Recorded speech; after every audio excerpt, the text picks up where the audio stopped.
come to the Word of God, that doesn't stop God from speaking. As we were seeing on last night, you know, this was a second group out. They did not have a mouthpiece. Now, they had false prophets, and we're going to talk about that on tonight. They had messengers who themselves embraced or called themselves going to be a prophet of the Lord.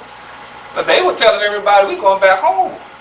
And the reason they were saying that was because the city was still standing, the temple was still standing, and still some of the people were still back in the promised land. And all those indicators to them, they were going by what they see rather than listening to what God was saying.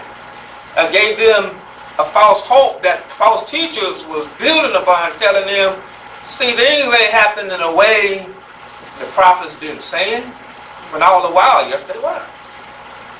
And we can bring that home today. Again, we point out, just look around and see the spiritual condition of the church. See the spiritual condition of the world. And I guarantee you'll see a mirror reflection of that is conveyed through the words of the book of Ezekiel. But again, for significantly for us as the people of God, it's a representation, if you look at it from the right angle, of 1 Peter 4 and 11. It says, judgment must first begin at the house of God. Ezekiel is sent to the people of God. He's not sent to the world. We see that in the opening chapters. He's a minister to the people of God. His word is to reveal to them what he sees. And that was no different than what the Lord has done for us in the first 2 chapters of the book of Revelation. Before we go forward, we get a review, we get an overview, we get spiritual insight provided to us from our overseer, from the bishop of our souls. As the Bible says, who's walking among the 7 candlesticks, supervising and exercising oversight. And through the 7 letters, he sent back record and he sent back word as to where we stand and what's going on and how he feels about what we're doing. And from that angle, you're looking at Ezekiel from that standpoint, you'll see the same thing God is doing as well. And of course, his objective is to get his people to repent. And that's always the objective when we're on the wrong path, going in the wrong direction. Because God is a loving God, because he is a merciful God, he sends the word of correction. As we said in this particular case, I wasn't going to stop the unfolding of what they had done because of 2 things. For one, they've been doing this for so long, that they think now this is the right way of life. So they've been, this practice. See, when you get, and we've talked about it many times, when you get to doing something for so long, and if it's been the wrong thing, to you, it seems as though what? It's okay. It's okay. It is the right thing to do. It is the standard practice. When all along from Jump Street, you went down the wrong path. So that was one thing. The other thing is that they're covenant people.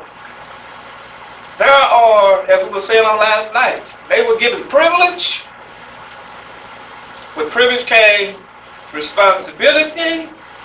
That was outlined in the book of the law, the 5 books of Moses. Specifically, if you want to read one, the book of Deuteronomy lays out everything. And even before Moses went off the scene, God gave Moses to tell him, if you stay on the right track, you can expect a prosperous life of blessing.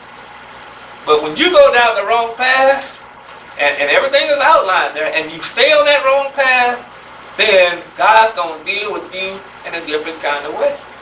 But again, because of his forbearance, and because of his long suffering, and because of him willing to give more than just 2 chances, God of another chance, because that has been his approach over time, and generation after generation. There are a couple of significant chapters in here where God highlights that point. He goes all the way back to Egypt and tell them how they were, where grace was met, where grace was given to them, how they spurned that grace, but still he withheld his hand. Y'all know how it was, how it has been. You did not whoop your child for every wrong thing that he did.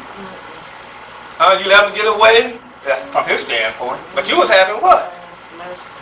You was having mercy on him. You was showing, enduring love, willing to give him another chance.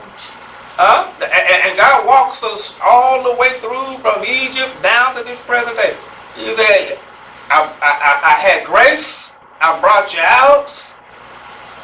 You abused my grace, and I was going to get you. And I'm paraphrasing. Right. And I was going to get you, but for my name's sake. He always highlighted that point. The reason I didn't get you wasn't because you didn't need to be got. But for my name's sake, and my name among the nations. Because see, God cares about his name. But he said, for my name's sake, I had pity on you, and I didn't get you the way I could have got you. But we know through the book of Judges, God still responded. But he did not destroy them, and he could not destroy them because they were his covenant people. But that don't mean that they would not go through this ordeal. And as we were saying before, because the temple was standing, because they were still in the land, they still didn't think, we the people of God. That's what they were hoping. They were hanging their hat on. We the people of God.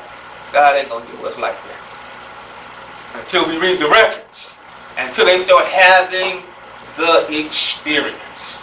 And we have that same mentality today. Because of what? Because of what we see. What we see challenges the Word of God. Because what the Word of God says, oftentimes, is different from what we see in the short term. We would forget that God has long view.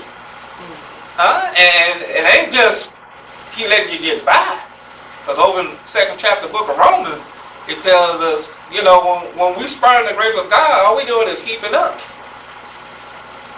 But just like our parents told, when I get you, I'm going to get you for what? Everything you did back then. So when I get you, I'm going to get you good. All right about it. So I hope everybody trying to set the stage and give you an approach to how to look at what you read in here so that it will be meaningful for you and understand how it applies to us today. Because it's very meaningful for us as the people of God. So one thing I really saw is that we're talking about God dealing with the world. So he's going to deal with the world in a totally different way.